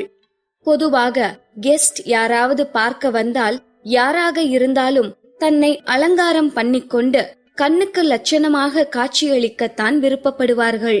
ஆனால் அவந்திகாவோ இந்த அளவுக்கு கோமாளித்தனமாக வேஷம் போட காரணம், இப்படி ஒரு கோலத்தில் பார்த்தாலாவது சம்பத்தும் அரவிந்தும் இனி அம்ரிதாவை பார்க்க ஜென்மத்திற்கும் ஆசைப்பட மாட்டார்கள் என்கிற அல்ப ஆசைதான். சம்பத்தின் முகத்தை பார்த்த அவந்திகாவிற்கோ அவளின் திட்டம் கிட்டத்தட்ட சக்சஸ் ஆகிவிட்டது என்றுதான் தோன்றியது. அதனால் தைரியமாக மேற்கொண்டு பேச ஆரம்பித்தாள். ஹலோ, வாங்க சார், இப்படி வந்து உட்காருங்க. என்ன பார்க்க தானே வந்தீங்க? அப்புறம் இப்படி பேயறிஞ்ச மாதிரி நின்னுட்டு இருந்தா எப்படி? எதுக்காக வந்தீங்கன்னு சட்டு புட்டுன்னு சொல்லுங்க என்று அவந்திகா வேண்டுமென்றே வளவளவென்று பேச துவங்கினாள். அவந்திகாவிற்கும் அம்ரிதாவிற்கும் இடையே ஒரு ஒற்றுமையை கூட அவர்கள் கண்டுபிடித்து விடக்கூடாது என்னும் நோக்கில்தான் அவந்திகா குரலை கொஞ்சம் மாற்றிக்கொண்டு வாயாடி பெண் போல பேசிக் கொண்டிருந்தாள். சம்பத்தும் அரவிந்தும் சோஃபாவில் போய் உட்கார்ந்த பிறகும் அவர்கள் எதுவும் பேசுவதாக தெரியாததால் அவந்திகாவே பேச்சை தொடங்கி வைத்தாள். இப்ப சொல்லுங்க, எதுக்காக என்ன பார்க்க வந்தீங்க என்று அவந்திகா கேட்க சம்பத்திற்கோ எப்படியாவது இவளிடமிருந்து தப்பித்து போனால் போதும் என்று இருந்தது. அது அம்ரிதா மேம், சும்மா உங்களை நேர்ல பாத்துட்டு போலான் தான் வந்தோம். இப்ப பார்த்தாச்சு, அப்ப நாங்க கிளம்புறோம் என்று கூறிய சம்பத் சடாரென்று எழுந்து நின்றான். அம்ரிதாவின் பூச்சாண்டி கோலத்தை பார்த்த பிறகும் அவளிடம் மேற்கொண்டு பேச்சுவார்த்தை நடத்தும் அளவுக்கு சகிப்புத்தன்மை சம்பத்திடம் இருக்கவில்லை. அதனால் அம்ரிதாவை பார்க்க வந்ததற்கான காரணத்தை கூட கூறாமல் அங்கிருந்து கிளம்புவதிலேயே குறியாக இருந்தான் சம்பத். சோஃபாவில் இருந்து எழுந்து நின்ற சம்பத் அரவிந்தை பார்க்க அரவிந்தோ எழுந்திருப்பதாக தெரியவில்லை. அது மட்டுமில்லாமல் அரவிந்த் அம்ரிதாவிடம் கம்பெனியின் ஆஃபரை பற்றி வேறு பேச ஆரம்பித்திருந்தான். எங்களோட ஏடிசி மீடியா கம்பெனில ஒன் ஆஃப் த ஆர்டிஸ்டா உங்களையும் ஜாயின் பண்ணணும்னு ஆசைப்படுறோம். உங்களுக்கும் ஓகேனா கான்ட்ராக்ட் போட்டுலாம், நீங்க என்ன சொல்றீங்க என்று அரவிந்த் வந்த வேலையை பற்றி பேசிக் கொண்டிருக்க சம்பத்திற்கோ அரவிந்த் பேசுவதையெல்லாம் கேட்டு மயக்கமே வந்து விடுவது போல இருந்தது. அரவிந்த் இவ்வளவு பொலைட்டாக அம்ரிதாவிடம் கான்ட்ராக்ட் போட்டுவிடும் நோக்கில் பேசிக் கொண்டிருப்பதையெல்லாம் கேட்டுக்கொண்டிருந்த சம்பத்திற்கு இதெல்லாம் கனவா நிஜமா என்ற சந்தேகமே வந்துவிட்டது. முதலில் அம்ரிதாவை இந்த கான்ட்ராக்டிற்கு சம்மதிக்கு வைத்தே தீருவேன் என்று சவால் விட்டதே சம்பத்தான். ஆனால் அமிர்தாவின் இந்த கோமாளி வேஷத்தை பார்த்த பிறகும் அந்த எண்ணத்தை கண்டினியூ செய்யும் அளவுக்கு சம்பத்திற்கு பக்குவம் இருக்கவில்லையே. அதனால் வந்த வேகத்தில் திரும்பி போனால் போதும் என்கிற வேகத்தில் இருந்தவனுக்கோ அரவிந்தின் பேச்சு அதிர்ச்சியை உண்டாக்கியது. இப்படியாக ஒரு பக்கம் சம்பத் ஷாக் ஆகி கொண்டிருக்க, இன்னொரு பக்கமோ அவந்திகாவிற்கு குழப்பமாக இருந்தது. ஒருவேளை அரவிந்திற்கு அவளின் முகமுடிக்குள் ஒளிந்திருக்கும் முகம் தெரிந்திருக்குமோ? அதனால்தான் விடாப்பிடியாக இன்னமும் கான்ட்ராக்ட் பற்றி பேசிக் கொண்டிருக்கிறானோ என்று குழம்பிக் கொண்டிருந்தவள் உண்மையான காரணத்தை தெரிந்து கொள்ள வேண்டும் என்று அரவிந்திடமே அவள் சந்தேகத்தை நேரடியாக கேட்டும் விட்டாள். என்ன சார், என்ன நேரடியா பார்த்தும் கூட இன்னமும் என்னோட டீல் வச்சுக்கணும்னு நினைக்கிறீங்களா? என்னோட ஃபேஸ் பப்ளிக்ல காட்டுற மாதிரி கூட இல்ல. அந்த அளவுக்கு நான் அசிங்கமா தான் இருக்கேன். அது எனக்கே தெரியும். இப்போதைக்கு என்னோட வாய்ஸ் மட்டும்தான் அட்ராக்டிவா இருக்கு என்றவள் வேண்டுமென்றே இரும்பி விட்டு, எல்லாத்துக்கும் மேல இன்னைக்கு எனக்கு வைரஸ் ஃபீவரா வேற இருக்கு. சோ என்னோட வாய்ஸ் கூட அஃபெக்ட் ஆக வாய்ப்பு இருக்கு. இவ்ளோ தெரிஞ்சும் கூட என்ன உங்க கம்பெனில ஜாயின் பண்ண வைக்கிறதுக்காக ட்ரை பண்றீங்கன்னா அதுக்கு என்ன காரணம்னு தெரிஞ்சுக்கலாமா என்றவள், அரவிந்த், இவ்ளோ சொல்லியும் முடிவை மாத்திக்க மாட்டியாடா? எங்க போனாலும் துரத்திட்டு வந்து சிக்கல் உண்டாக்குறியே. அமிர்தாவை அவ போக்குல விட்டுட்டு போயேண்டா என்று மனதிற்குள் புலம்பிக் கொண்டவள் அரவிந்தின் முகத்தையே குறு குருவென்று பார்த்து கொண்டிருந்தாள். ஆனால் அரவிந்தின் முகத்தில் சந்தேக ரேகையின் சாயல் கூட தென்படவில்லை. அதனால் நிச்சயம் அவனுக்கு அமிர்தாதான் அவந்திகா என்கிற சந்தேகம் வந்திருக்காது என்று அவந்திகாவிற்கு கொஞ்சம் நிம்மதி வந்தது. அவந்திகா இப்படி நிம்மதிப்பட்டு கொண்டிருக்க, அரவிந்தோ அமிர்தாவை அவன் கம்பெனியில் ஜாயின் பண்ண வைக்க முயற்சி செய்வதற்கான காரணத்தை கூறினான். பிகாஸ் ஐ லவ் கேம் என்று அரவிந்த் ஒற்றை வரியில் கூறவும் அவந்திகாவிற்கு ராஜனின் நினைவு வந்தது. ராஜனும் இதே வார்த்தையை தான் கூறுவான். ராஜன், எப்படி இவ்ளோ சூப்பரா கேம் விளையாடுற என்று அவந்திகா கேட்கும் போதெல்லாம் அதற்கு ராஜனிடம் இருந்து வரும் பதில் பிகாஸ் ஐ லவ் கேம் என்பதாகத்தான் இருக்கும். அவந்திகா ராஜனின் நினைவில் இருக்க அரவிந்தின் குரல் அவந்திகாவை உசுப்பியது. உங்களோட லைவ் ஸ்ட்ரீமை நான் ஃபியூ டைம்ஸ் கேட்டிருக்கேன். கேம் பத்தி உங்களுக்கு நிறையவே நாலேஜ் இருக்கு. சோ எங்க கம்பெனி கேம் ஃபீல்ட்ல எப்படி ஒர்க் பண்ணுதுன்னு உங்களால ஈஸியாவே புரிஞ்சுக்க முடியும். அது மட்டும் இல்லாம சீக்கிரமாவே நீங்க ஒரு பெரிய இ ஸ்போர்ட்ஸ் கேஸ்டரா வந்துடுவீங்கன்னு எனக்கு தோணுது என்று அரவிந்த் கூறிக்கொண்டிருக்க, அவந்திகாவோ சந்தோஷத்தில் திக்குமுக்காடி போனாள். இப்படிப்பட்ட பாசிட்டிவான வார்த்தைகளை அரவிந்தின் வாயிலிருந்தே கேட்பாள் என்று அவந்திகா கொஞ்சமும் நினைத்து பார்த்திருக்கவில்லை. அதனால் அவந்திகாவிற்கு அரவிந்த் பேசுவதை கேட்க பெருமையாகத்தான் இருந்தது. இருந்தாலும் இப்பொழுது அவள் அமிர்தா ஆயிற்றே, அதனால் அமிர்தாவாக பேச ஆரம்பித்தாள். நீங்க என்ன ஓவராவே புகழறீங்க சார் என்று அவந்திகா மென்மையான குரலில் கூறிக்கொண்டிருக்க, அரவிந்த் சம்பத்தை ஒரு பார்வை பார்த்தான். அந்த பார்வையில் நிதானத்திற்கு வந்த சம்பத் அடுத்து என்ன செய்ய வேண்டும் என்பதை உணர்ந்தவனாய் சோஃபாவில் அமர்ந்தான். ஓகே அமிர்தா மேம், எங்க விருப்பத்தை சொல்லிட்டோம். உங்க டிமாண்ட் என்னன்னு சொல்லிட்டீங்கன்னா நல்லா இருக்கும் என்று சம்பத் கேட்கவும், அவந்திகாவோ டிமாண்டா, அப்படியெல்லாம் எதுவும் இல்ல என்று உடனடியாக பதில் கூறினாள். சம்பத்தும் இந்த பதிலைத்தான் எதிர்பார்த்திருந்தான். அரவிந்த் கம்பெனியில் வேலை செய்ய எத்தனையோ ஆர்டிஸ்ட் தவம் கிடக்க, இப்படி தேடி வந்த வாய்ப்பை எந்த ஆர்டிஸ்டாவது கை நழுவ விடுவார்களா? அதனால் அமிர்தா நிச்சயம் எந்த டிமாண்டும் வைக்க மாட்டாள் என்று சம்பத் யூகித்தது சரியாகிவிட்டது. டிமாண்ட் எதுவும் இல்லையா? ரொம்ப சந்தோஷம். அப்படின்னா எப்ப கான்ட்ராக்ட்ல சைன் பண்றீங்க என்று அடுத்த கட்ட நடவடிக்கை பற்றி சம்பத் பேச, அவந்திகாவோ முதல் கட்ட நடவடிக்கைக்கு முட்டுக்கட்டை போட்டாள். என்னது, கான்ட்ராக்ட்ல சைன் பண்றதா? எப்போ நான் உங்க அக்ரிமெண்ட்டுக்கு ஓகே சொன்னேன், அதுக்குள்ள கான்ட்ராக்ட்ல சைன் பண்றத பத்தி பேசுறீங்க? எனக்கு லைவ் ஸ்ட்ரீம் வேர்ல்ட்ல ஸ்டார் ஆகணும்லாம் எந்த ஆசையும் இல்ல. ஜஸ்ட் எக்ஸ்ட்ரா பணம் சம்பாதிக்கணும் தான் லைவ் ஸ்ட்ரீம் பண்ணிட்டு இருக்கேன். மத்தபடி நீங்க நினைக்கிற மாதிரி மேனேஜ்மெண்ட் கம்பெனியோட டைப் ஆகுற ஐடியாலாம் எனக்கு இல்ல என்று அவந்திகா பேசிக் கொண்டிருக்கும் போதே இடை புகுந்தான் சம்பத். நீங்க சொல்றதெல்லாம் ஓகே மேம், ஆனா அரவிந்த் சார் கொடுக்கிற ஆஃபரை கூட கன்சிடர் பண்ண மாட்டீங்களா என்று சம்பத் விடாப்பிடியாக கேட்க, அவந்திகாவிற்கோ அதற்கு மேலும் நேரடியாக மறுக்க முடியவில்லை. இருந்தாலும் அதற்காக சம்மதிக்கவும் இல்லை. அதனால் மறைமுகமாக, அப்போ இத பத்தி யோசிக்க எனக்கு கொஞ்சம் டைம் கொடுங்க, யோசிச்சுட்டு சொல்றேன் என்று வீட்டுக்கு போயிட்டு லெட்டர் போடுறேன் என்கிற மெத்தடை யூஸ் செய்தாள் அவந்திகா. அப்படியா, அப்ப ஓகே மேம், யோசிச்சே சொல்லுங்க. ஆனா உங்களை எப்படி காண்டாக்ட் பண்றது? உங்க நம்பர் கொடுத்தீங்கன்னா உங்களை காண்டாக்ட் பண்ண ஈஸியா இருக்கும் என்றவன் போனை எடுத்து அவந்திகாவின் நம்பரை சேவ் செய்ய தயாரானான். சம்பத் நம்பரை கேட்டதும் அவந்திகாவிற்கோ திக் என்று ஆனது. இப்பொழுது சம்பத்திடம் நம்பரை கொடுக்காமல் எஸ்கேப் ஆக முடியாது என்று உணர்ந்த அவந்திகா வேறு வழி இல்லாமல் அவளின் வேறொரு நம்பரை கொடுக்கவும், சம்பத் அந்த நம்பரை சேவ் செய்து கொண்டு அவன் நம்பரில் இருந்து மிஸ்டு கால் கொடுத்தான். அவந்திகாவின் போனுக்கு மிஸ்டு கால் கொடுத்தவன் அதோடு நிற்காமல், எங்க போன் அடிக்கிற சத்தமே கேட்கல என்று கேட்கவும், அவந்திகாவோ சுதாரித்து கொண்டு, போன் ரூம்ல இருக்கு, சைலண்ட்ல போட்டிருக்கேன், நான் அப்புறமா பாத்துக்கிறேன் என்று சமாளித்தாள். அவந்திகா வைத்திருக்கும் போனை பார்த்தால் நிச்சயம் அது அவந்திகா போன் தான் என்று கண்டுபிடித்து விடுவார்கள் என்பது அவந்திகாவிற்கு தெரியும். அதனால்தான் போனை ரூமிலேயே வைத்துவிட்டு வந்திருந்தாள். நல்ல வேளையாக அதுவும் நல்லதாக போய்விட்டது. அவந்திகாவின் நம்பரை வாங்கிக் கொண்டவர்களோ ஒரு வழியாக அங்கிருந்து கிளம்பி வாசலுக்கு செல்ல, சம்பத்தோ திடீரென்று திரும்பி அவந்திகாவை பார்த்தான்.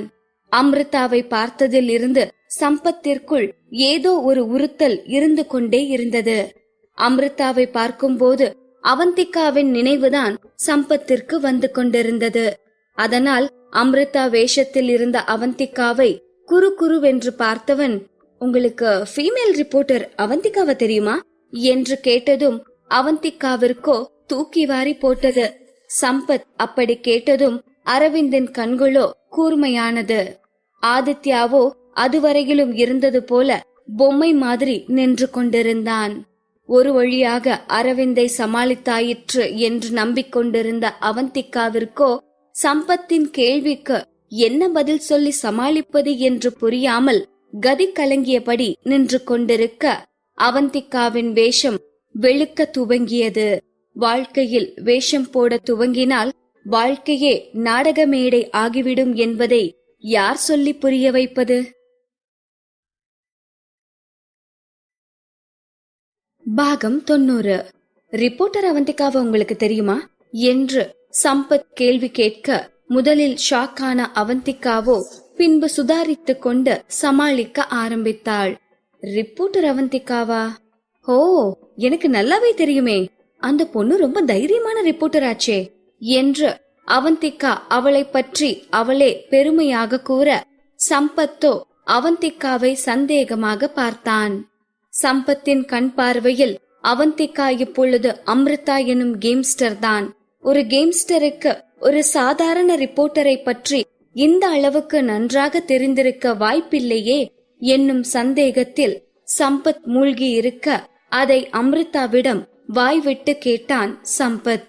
நீங்க சொல்றத பார்த்தா உங்களுக்கு அவந்திகாவை ரொம்ப நல்லா தெரியும் போல இருக்கே. அவங்க ஒரு சாதாரண ரிப்போர்ட்டர் தான், எப்படி அவங்கள இந்த அளவுக்கு உங்களுக்கு தெரிஞ்சிருக்கு என்று சம்பத் சந்தேகமாக கேட்க, அவந்திகாவோ, என்னங்க இப்படி சொல்லிட்டீங்க, எங்களை மாதிரி ஆளுங்களுக்கெல்லாம் ட்ரெண்ட்ல இருக்கிற ஃபேமஸ் ரிப்போர்ட்டர்ஸ் பத்தி அப்டேட்ல வச்சிருப்போம். அப்படித்தான் ரிப்போர்ட்டர் அவந்திகாவை பத்தியும் எனக்கு தெரிய வந்தது. நீங்க சொல்ற மாதிரி அவங்க ஒன்னும் சாதாரண ரிப்போர்ட்டர்லாம் இல்ல. இன்னைக்கு தேதியில ட்ரெண்டிங்ல இருக்கிற ரிப்போர்ட்டர்ஸ்ல அவங்களும் ஒருத்தர் என்று அவந்திகா அழுத்தம் திருத்தமாக கூறவும், அரவிந்தின் கண்களில் பல்ப் எரிந்தது. அவந்திகாவை பற்றி இப்படி ஒருவர் புகழ்ந்து பேசுவதை கேட்கும் போது அரவிந்திற்கு அவனை அறியாமலேயே அவந்திகாவை நினைத்து பெருமையாகத்தான் இருந்தது. அவந்திகாவும் அதற்காகத்தானே இந்த மாதிரி எல்லாம் பேசிக் கொண்டிருக்கிறாள். அரவிந்த் எப்பொழுதுமே அவந்திகாவை தவறாகவே தானே நினைத்து கொண்டிருக்கிறான். ஒருவரின் தனிப்பட்ட வாழ்க்கையை அம்பலமாக்கும் மோசமான வேலையைத்தான் அவந்திகா செய்து கொண்டிருக்கிறாள் என்னும் எண்ணம்தான் அரவிந்தின் மனதில் ஓடிக்கொண்டிருக்கிறது. அதனால் வாய்ப்பு கிடைக்கும் போதாவது அரவிந்தின் மனதில் இருந்து அந்த எண்ணத்தை மாற்ற முயற்சி செய்ய வேண்டுமே. அதற்காகத்தான் அவந்திகா அவளை பற்றியே தற்பெருமை பேசிக் கொண்டிருக்கிறாள். அவந்திகா நினைத்தது போல அரவிந்தின் கண்களில் பல்ப் எறிவதை பார்த்த அவந்திகா அவளின் எண்ணம் பழித்து விட்டது என்கிற குதூகலத்தில் கொஞ்சம் ஓவராகவே பேச ஆரம்பித்தாள். அந்த பொண்ணு ரிப்போர்ட்டரா ஜாயின் பண்ணி 1 வருஷம் கூட ஆகல.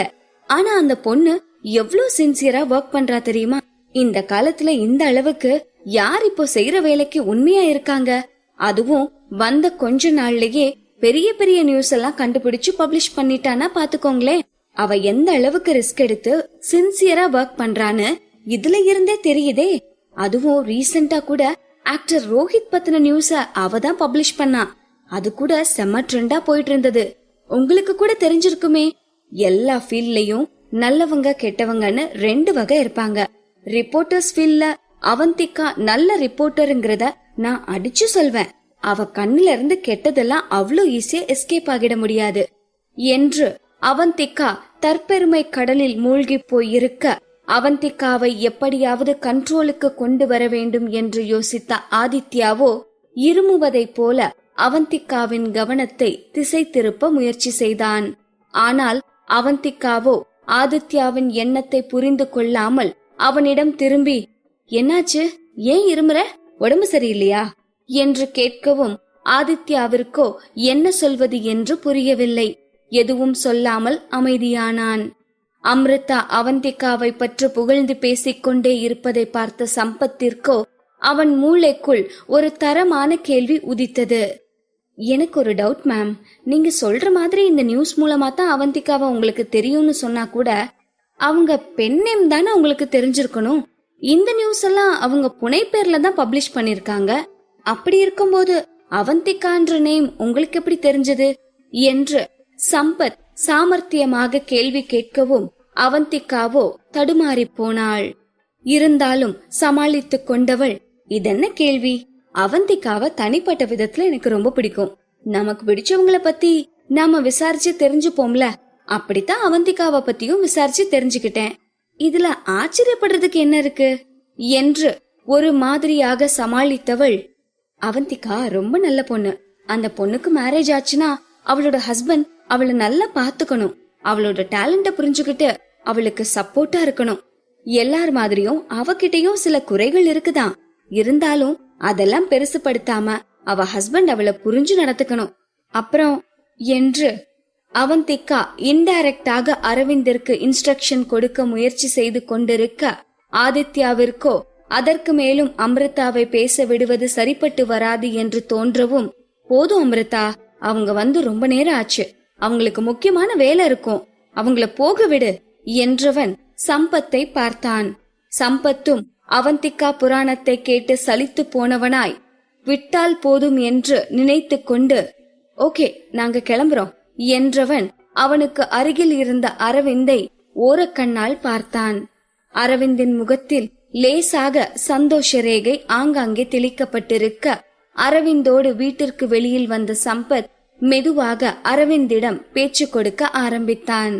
அரவிந்த் சார், அம்ரிதாவை பாத்தீங்களா? எனக்கு என்னவோ அம்ரிதாவை பார்க்கும்போது அவந்திகாவோட ஞாபகம் தான் வருது. ஆனா என்ன, அவந்திகா ரொம்ப சைலண்டா இருப்பாங்க, அம்ரிதாவோ வாய திறந்தாலே லொட லொடன்னு விடாம பேசிட்டு இருக்காங்க என்று சம்பத் அவன் கண்டுபிடித்ததை கூறவும், அரவிந்தோ அதற்கு எந்த கருத்தும் கூறாமல் அமைதியாகவே சென்று கொண்டிருந்தான். சம்பத்தை விட அவந்திகாவை பற்றி நன்கு தெரிந்த ஆள் அரவிந்தானே. அவனுக்கு தெரிந்தவரை அவந்திகா அமைதியான பெண்ணெல்லாம் கிடையாது என்பது அரவிந்த் பழகி உணர்ந்த விஷயம். இருந்தாலும் இதையெல்லாம் சம்பத்திடம் சொல்லிக் கொண்டிருக்க தோன்றாமல் அரவிந்த் அமைதியாகவே இருந்தான். இருவரும் காரில் ஏறி அமர்ந்திருக்க, டிரைவர் சீட்டில் அமர்ந்திருந்த அரவிந்தோ காரை எடுப்பதாக தெரியவில்லை. குழப்பமாக அரவிந்தை பார்த்த சம்பத், சார் காரை எடுங்க சார், இல்லனா நான் ஓட்டட்டுமா என்று கேட்க, அரவிந்தோ தலையசைத்து மறுத்தான். சம்பத், எனக்கு கொஞ்சம் வேலை இருக்கு, வேணும்னா நீ கிளம்பு என்று அரவிந்த் கூறவும், சம்பத்திற்கு அரவிந்தை தனியாக விட்டுவிட்டு கிளம்புவதில் உடன்பாடில்லை என்பதால், சார், நானும் உங்களுக்கு கம்பெனி கொடுக்கறேன் என்றவன் கொஞ்ச நேரத்துக்கு எதுவும் பேசாமல் அமைதியாக அமர்ந்திருந்தான். ஆனாலும் அதற்கு பிறகும் அரவிந்த் காத்திருக்கும் காரணத்தை தெரிந்து கொள்ளாமல் சம்பத்தால் அமைதியாக இருக்க முடியவில்லை. அதனால் மெதுவாக, சார், யாருக்காக வெயிட் பண்ணிட்டு இருக்கீங்க என்று தயக்கத்தோடு கேட்டான் சம்பத். ஆனால் அரவிந்திடமிருந்து எந்த பதிலும் வந்திருக்காததால் வாயை மூடிக்கொண்ட சம்பத் போனை நோண்ட ஆரம்பித்தான். அரவிந்த் இப்படி ஒரு முடிவோடு காரில் காத்திருக்க, அவந்திகாவோ சோர்வாக சோஃபாவில் அமர்ந்திருந்தாள். முழு அமிர்தாவாக மாறி நடித்ததில் அவந்திகாவின் உடலில் இருந்த கொஞ்ச நஞ்ச எனர்ஜியும் காணாமல் போயிருந்தது. அவந்திகா சோஃபாவில் அமர்ந்து கொண்டு கையால் விசிறிக் கொண்டிருக்க, ஆதித்யாவோ எரிச்சலாக அவந்திகாவின் முன் அமர்ந்தான். அமிர்தா, நீ பண்றதெல்லாம் ரொம்ப ஓவர். உனக்கு அரவிந்த் சார் கம்பெனில ஜாயின் பண்ண விருப்பம் இல்லனா அதுக்கு டீசெண்டா நோ சொல்லி அவங்கள அனுப்பி விட்டுருக்கலாம். அதை விட்டுட்டு எதுக்கு இந்த கோமாளி வேஷம்லாம்? பார்க்கவே சகிக்க, என்னாலேயே உன் மூஞ்ச பார்க்க முடியல, அந்த அளவுக்கு கொடூரமா இருக்கு என்று ஆதித்யா குமட்டுவதை போல பாவனை செய்து காட்டியும் கூட அவந்திகாவோ கொஞ்சமும் அலட்டிக் கொள்ளவில்லை. அவந்திகா அவள் போட்டுக்கொண்ட வேஷத்துக்கான பாதி காரணத்தை மட்டும் கை விசிறியபடியே கூற ஆரம்பித்தாள். நான் மட்டும் ஆசைப்பட்டா இப்படி ஒரு வேஷத்தை போட்டேன், எனக்கு வேற வழி தெரியல ஆதி. நான் வேற பார்க்க அழகா இருக்கேனா, ஒருவேளை என் ரியல் ஃபேஸ பார்த்து அவங்க அக்ரிமெண்ட் சைன் பண்ணியே ஆகணும்னு சொல்லி அடம் பிடிச்சா என்ன பண்றது? அதுக்குதான் இந்த வேஷம் என்று அவந்திகா கெத்தாக பேசிக் கொண்டிருக்க, ஆதித்யாவிற்கோ கடுப்பானது. இருந்தாலும் அமிர்தா, உன் ஓவர் கான்பிடன்ஸ்க்கு ஒரு அளவே இல்லாம ஓவர் ஃப்ளோல தான் போயிட்டு இருக்கு. உன்னோட இந்த பெருமை பீத்தல் எல்லாம் கேட்டு கேட்டு என் காதுல இருந்து ரத்தமே வர ஆரம்பிச்சிருச்சு என்று ஆதித்யா காதை பிடித்து கொண்டு பேசிக் கொண்டிருக்க, ஆதித்யாவை பார்த்து கேலியாக சிரித்த அவந்திகா அவளின் வேஷத்தை கலைக்க அறைக்குள் சென்றாள். கண்ணாடியில் அவந்திகா அவள் போட்டிருந்த வேஷத்தை பார்த்ததும் இப்படி ஒரு இக்கட்டான நேரத்தில் அவளுக்கு உதவி செய்த விக்கிற்கும் ஜிகு ஜிகு கவுனுக்கும் தேங்க்ஸ் கூறிக்கொண்டாள். நல்ல வேளையாக இதையெல்லாம் ஆதித்யா லைவ் ஸ்ட்ரீம் ரூமில் அவனுக்கே தெரியாமல் மறந்து வைத்திருந்தான். ஒரு முறை மாறுவேடம் போட்டுக்கொண்டு லைவ் ஸ்ட்ரீம் செய்தால் எப்படி இருக்கும் என்று ஆதித்யா கற்பனை செய்து பேசிக் கொண்டிருக்க, அதை முயற்சித்து பார்க்கலாம் என்றுதான் ஆதித்யா அவந்திகா போட்டிருக்கும் காஸ்டியூம், விக் எல்லாம் கலெக்ட் செய்து வைத்திருந்தான். ஆனால் கொஞ்ச நாளிலேயே ஆதித்யா அதை பற்றி சுத்தமாக மறந்தே போயிருந்தான். அந்த மறதிதான் அவந்திகாவிற்கு கவசமாக உதவி இருக்கிறது. இதையெல்லாம் யோசித்து பார்த்த அவந்திகா மானசீகமாக ஆதித்யாவிற்கு தேங்க்ஸ் சொல்லிவிட்டு டிரெஸ்ஸை மாற்றிக்கொண்டு அவளின் முகத்தில் பூசியிருந்த மேக்கப்பை எல்லாம் கழுவிவிட்டு வெளியில் வந்தாள். அவந்திகா வெளியில் வந்ததை பார்த்ததும் அவளிடம் பேச ஆர்வமாக காத்து கொண்டிருந்த ஆதித்யாவோ, அமிர்தா வந்துட்டியா? இன்னைக்கு லைவ் ஸ்ட்ரீம் பத்தி உன்கிட்ட ஒன்னு சொல்லணும். கிங் மேக்கர் லீடரோட விளையாடும் போது கொஞ்சம் ஜாக்கிரதையாவே விளையாடு. அவங்கெல்லாம் ஜெயிக்கிறதுக்காக எவ்வளவு சீப்பான ட்ரிக்ஸ் வேணும்னாலும் யூஸ் பண்ணுவாங்க. So be careful. இப்போ இருக்கிறவங்க ராஜன் மாதிரி திறமையானவங்க எல்லாம் இல்ல, உண்மையானவங்களும் இல்ல என்று ஆதித்யா பேசிக் கொண்டிருக்க, ராஜன் என்ற பெயரை கேட்டதும் அவந்திகாவிற்கு கடுப்பானது. கொஞ்ச நேரம் முன்பு வரை அரவிந்த் வந்து அவந்திகாவை டென்ஷன் பண்ணி கொண்டிருந்தான். அதிலிருந்தே அவந்திகா முழுமையாக ரிலாக்ஸ் ஆகி இருக்கவில்லை. அதற்குள் ஆதித்யா திரும்பவும் ராஜனை நினைவுபடுத்தவும் அவந்திகாவிற்கு எரிச்சலானது. ஆதி, ஸ்டாப் இட். எனக்கு டயர்டா இருக்கு. எதுவா இருந்தாலும் அப்புறம் பேசிக்கலாம். நான் கிளம்புறேன் என்றவள் வாசலை நோக்கி நடக்க ஆரம்பித்தாள். ஆனால் ஆதித்யாவோ அந்த டாபிக்கை விடுவதாக இல்லை. என்ன அமிர்தா, நீதான ராஜனை பத்தி விசாரிச்ச, இப்போ பேச பேச கிளம்புற என்று ஆதித்யா கேட்டுக் கொண்டிருக்க, அவந்திகாவோ பதில் எதுவும் பேசாமல் செப்பலை போட்டுக் கொண்டிருந்தாள். அவந்திகாவின் அலட்சியம் ஆதித்யாவை உசுப்பேற்றியது. அமிர்தா, உனக்கு ஒரு ரகசியம் சொல்லட்டுமா என்று அவந்திகாவின் ஆர்வத்தை தூண்டும் நோக்கத்தில் ஆதித்யா கேட்க, வெளியில் செல்வதற்காக கதவை திறந்த அவந்திகாவோ திரும்பி ஆதித்யாவை பார்த்தாள். எனக்கு ராஜனை தெரியாதுதான், ஆனா தியாவை தெரியுமே என்றதும் அவந்திகாவோ உதட்டை சுளித்தாள். தியா இப்போ என்ன பண்றான்னு கூட எனக்கு தெரியும் என்று ஆதித்யா விடாப்பிடியாக பேசிக் கொண்டிருக்க, ஆதித்யாவை பார்த்த அவந்திகாவோ, அந்த தியாவே நான் தாண்டா அரலூசு என்று மனதில் நினைத்து கொண்டு ஆதித்யாவை பார்த்து நக்கலாக சிரித்தபடி எதுவும் பேசாமல் அங்கிருந்து கிளம்பி வெளியே வந்தாள். அந்த தியாவே அவந்திகாதானே? இப்பொழுது தியா என்ன பண்ணி கொண்டிருக்கிறாள்? வேறென்ன, ரிப்போர்ட்டராகத்தானே இருக்கிறாள். இதுதான் அவந்திகாவிற்கே தெரியுமே. இதை வேறு இன்னொருத்தர் சொல்லி கேட்க வேண்டுமா? இந்த ரிப்போர்ட்டர் வேலையில் சேர்ந்ததால் தானே அவந்திகா அரவிந்தின் பிடியில் சிக்கிக்கொண்டு அவன் வெறுப்பை வேறு சம்பாதித்து வைத்திருக்கிறாள்.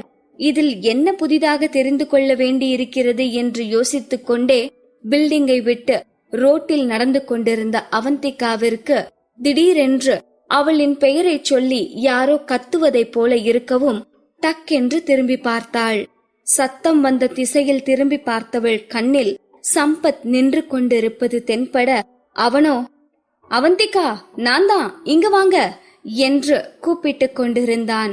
சம்பத்தை பார்த்த அவந்திகாவிற்கோ ஜெர்க்கானது. ஆஹா, இவ இன்னும் போலையா? இன்னைக்கு எனக்கு சந்திராஷ்டமம் போல இருக்கே, விடாம பிரச்சனை துரத்திட்டு இருக்கே என்று யோசித்தவள் வேறு வழி இல்லாமல் சம்பத்திற்கு அருகில் போய் நின்றாள்.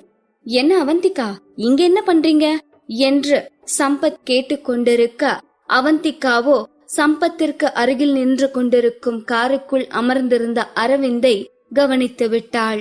அரவிந்தை பார்த்ததும் அவ்வளவுதான், அவந்திகாவிற்கு தூக்கி வாரி போட்டது. சுண்டலியை சமாளிப்பதே சிரமம் என்று நினைத்து கொண்டிருக்க, அங்கு புலி வந்து உருமினால் யாரால் தான் நிம்மதி பெருமூச்சு விட்டு கொண்டிருக்க முடியும்?